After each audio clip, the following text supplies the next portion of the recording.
individuals whose names are given for the defense, each of them is an advocate of the High Court holding a practicing certificate. And it is in that capacity that we appear. Your Honor, the defense has an application to make before the plea is taken. And that application, Your Honor, is that we apply for the taking of the plea to be postponed.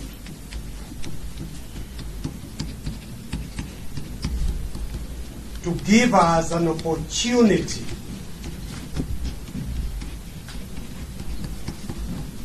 to challenge in the High Court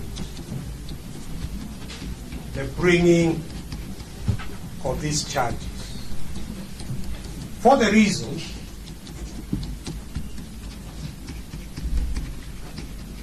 that even as the accused or the suspect was being arrested, there were valid court orders issued by the High Court of Kenya directing the suspect not to be arrested.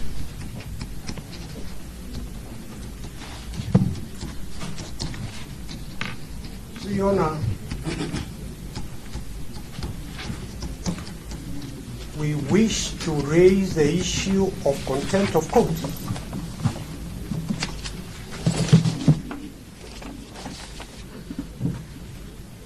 Before the court that gave those orders.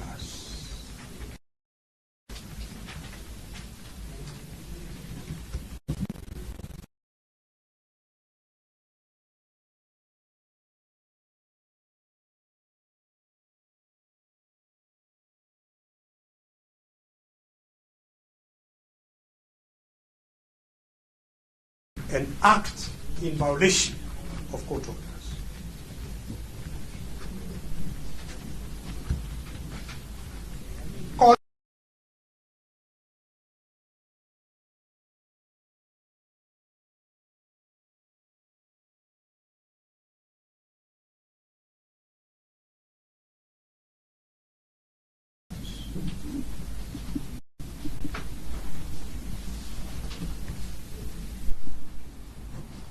So we have solid basis for challenging the bringing of these charges.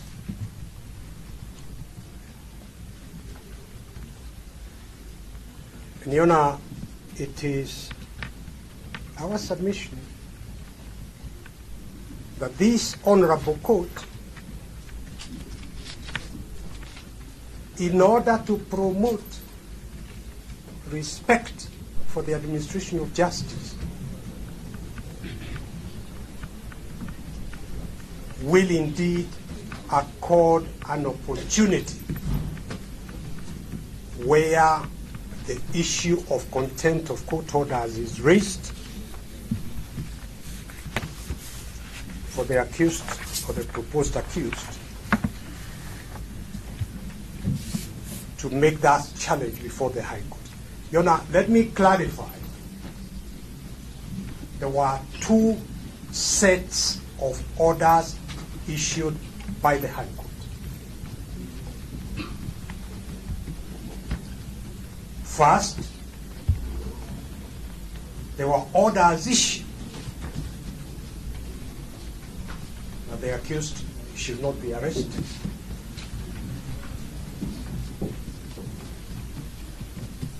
And the arresting of the accused was contempt violation of those court orders. If you can hand over.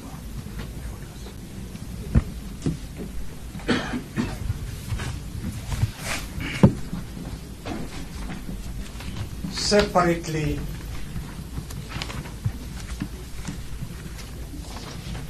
Your Honor, that is a copy of the court order.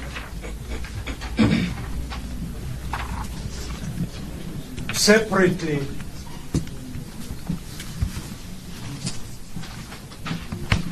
Your Honor, there were orders issued by the High Court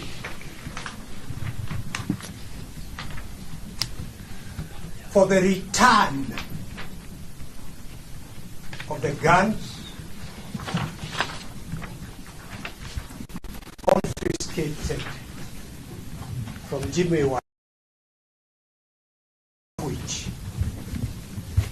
were licensed. He had a valid certificate to hold the guns. And the orders of the High Court were for the return of those guns, which were returned,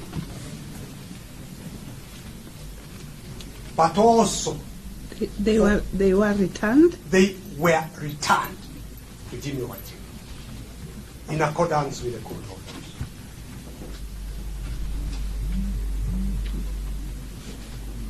But the further court order was for a reinstatement of the certificate to hold those firearms. You've handed over these copies. All those copies of the court orders are there, Your Honor. So the guns were returned. The further court orders were for reinstatement of the firearms certificate. The firearms are specified, set out in the order of the court. So, Your Honor, perhaps in an attempt to get around the court orders not to arrest Jimmy Wanjigi, we learned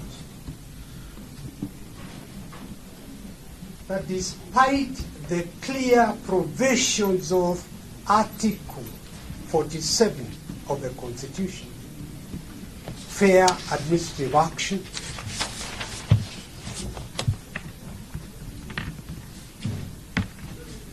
despite the court order that said return the firearm certificate to Jimmy Wanjigi,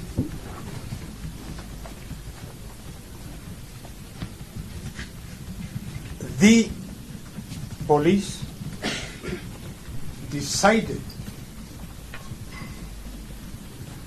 without any notice of any kind to Jimmy Wanjigi, to cancel the firearm certificate in order to charge him with being in possession of guns without a certificate.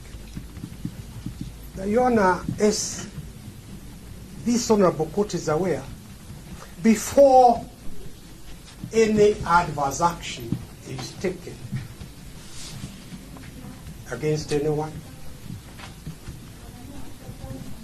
the police were under an obligation under Article 47 of the Constitution to give a notice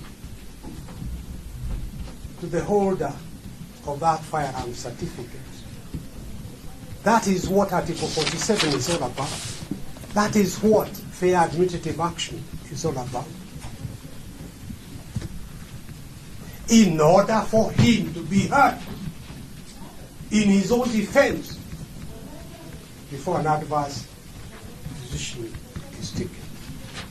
So we have these cogent basis and reasons for challenging the attempted charges.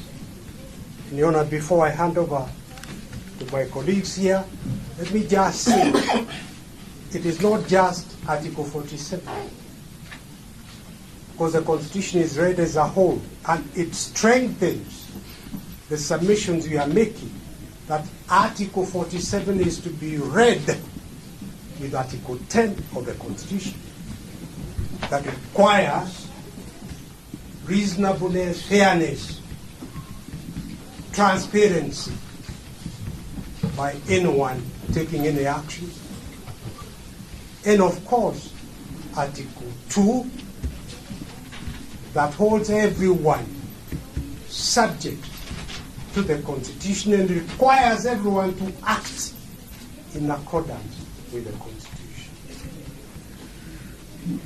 You know, we need to keep reminding ourselves of the transformative nature. We need to keep reminding ourselves of the transformative nature of the 2010 Constitution. It's not by accident. It was deliberate. That Article 1 is about the sovereignty for the people of Kenya. That sovereignty is donated to the judiciary, to the executive, to parliament, but always the interests of the Kenyan people, of which Jimmy Wanjigi is a member, to be respected. Even the human dignity, which has got its own standalone article. All these are to be read together with Article 47. And finally, Your Honor, with a lot of respect, the people of Kenya in the 2010 Constitution donated their sovereignty to the judiciary and charged the judiciary with the responsibility of ensuring that everyone acts in accordance with the Constitution, respects the Constitution.